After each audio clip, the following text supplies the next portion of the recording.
It's heavy. But here's where I want to go with white people and black people alone.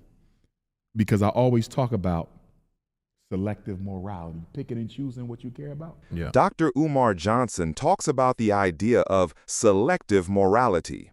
He argues that people often choose which issues they react strongly to and which ones they ignore. According to Dr. Umar, when cases like the Epstein scandal come to light, especially involving crimes such as child abuse or sexual exploitation, many people express strong outrage and demand justice. However, he points out that the same level of outrage is often not shown when discussing the historical suffering of black people during slavery, where millions experienced brutal violence, exploitation, and dehumanization. Dr. Umar's argument is that society sometimes operates with double standards. Certain injustices receive intense public attention and emotional reactions, while others, especially historical or systemic injustices, are often overlooked or discussed with far less urgency.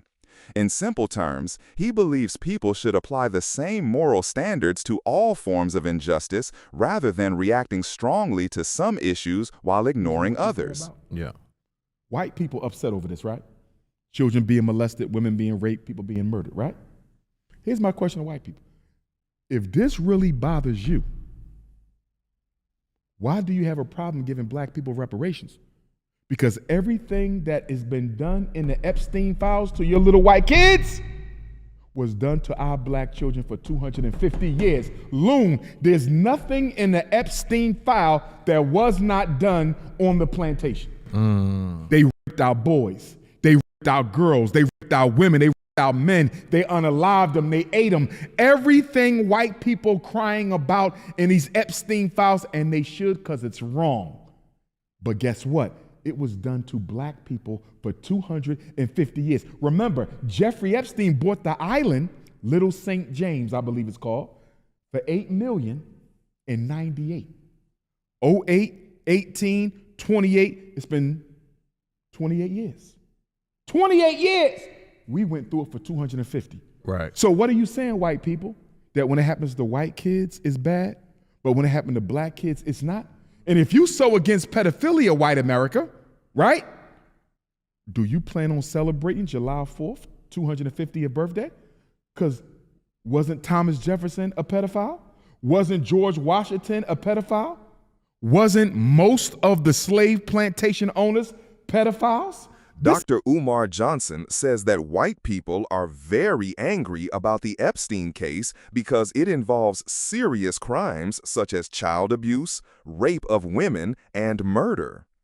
Dr. Umar Johnson also believes that people being upset about this is completely justified because these are very wrong and serious crimes. Dr. Umar Johnson is saying that people are angry about the crimes in the Epstein case, child abuse, rape, and murder, and he agrees that these crimes are wrong. Dr. Umar Johnson says that if white people are so upset about the crimes against children in the Epstein case, then why do they have a problem with giving reparations to black people? His point is that the oppression that black children and people suffered during slavery was just as serious as what people are reacting to today when they see the Epstein files. Dr. Umar Johnson asks, if people are against crimes committed against children, then why do they refuse to give compensation to black people for the oppression of slavery? Dr. Umar Johnson says, when wrongs are committed against white children, people get upset. But when similar things happen to black children during slavery, people do not show the same reaction. He also says that U.S. history and the slave plantation system involved extreme oppression. Slave owners were pedophiles and committed very serious abuses against black children. Outrage for white children, but ignoring black children. This is a double standard. Understanding the historical crimes of slavery is important because they were just as serious as today's scandals. Let's go a little bit further. Why has the U.S. Congress never passed a minimum age for child marriage? Never passed it. Why is there no law loan in this country that says marriage can only be between a man and a consenting female who is at least 18 years old. Right. Do you know we don't have a minimum I didn't know marriage that. law in this country? No, sir. Do you know that in 33 states you can marry children? California has no minimum age. All you need is parental consent and judicial consent. I'm going to say it again. In the state of California, you can marry a child of any age. There is no minimum. That's heavy. But y'all say y'all don't like pedophiles. Right. Yeah. Elvis Presley got a new movie coming out. Wasn't Priscilla living in his house and she Yes. was what, 13? 13. 14? Yes. So I need white people to explain to me. You upset over Epstein, but Elvis got a new movie coming out. You about to celebrate Thomas Jefferson and George Washington, two known plantation pedophiles. Dr. Umar Johnson says that in the U.S., there is still no federal law setting a minimum age for marriage. This means that technically, child marriage is still allowed in some states. This is a very serious issue because children's safety and consent are not fully protected. He points out that in 33 states, child marriage is still legally possible. For example, in California, there is no minimum age. Only the consent of parents and a court is required. This means that a child as young as 10, 12 years old could be legally married if the parents and a judge agree. Dr. Umar Johnson explains that people get angry and rightly upset about cases like Epstein, but they often ignore historical and current legal issues, such as child marriage or past slavery. Society tends to focus only on modern scandals while overlooking past and ongoing injustices. In simple terms, Dr. Umar Johnson says that people show outrage over abuse of children today, but do not show the same concern for the oppression of black children and women in history or for current child marriage laws. This reflects society's double standards and selective morality. I don't have a problem with Kanye West apologizing to the Zionists no more than I didn't have an issue with my brother Nick Cannon apologizing to the Zionists after he did the Professor Griff interview. Forgot about that. And the reason I don't have a problem with either one of them is they stood.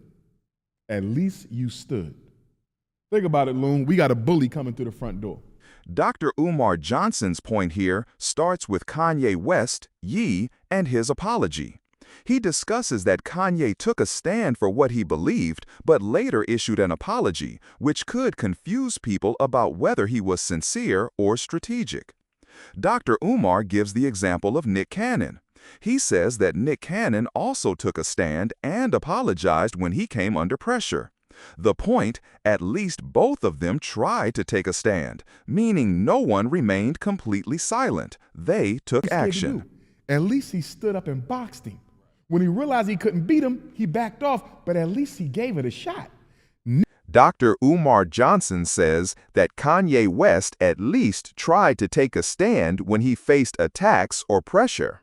This means he did not remain completely silent and showed courage in standing by his actions. Yeah.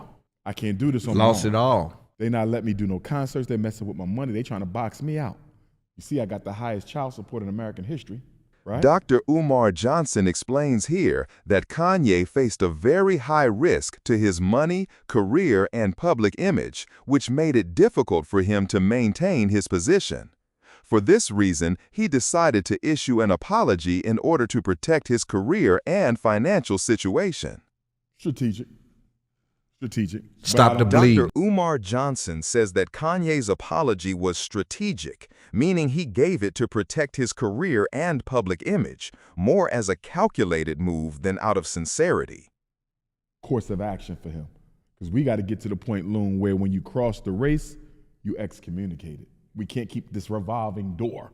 You feel me? Dr. Umar Johnson says, the black community needs to maintain standards and accountability. This means that when someone does something wrong against their own race, they should take responsibility, and the community should ensure that it doesn't happen again.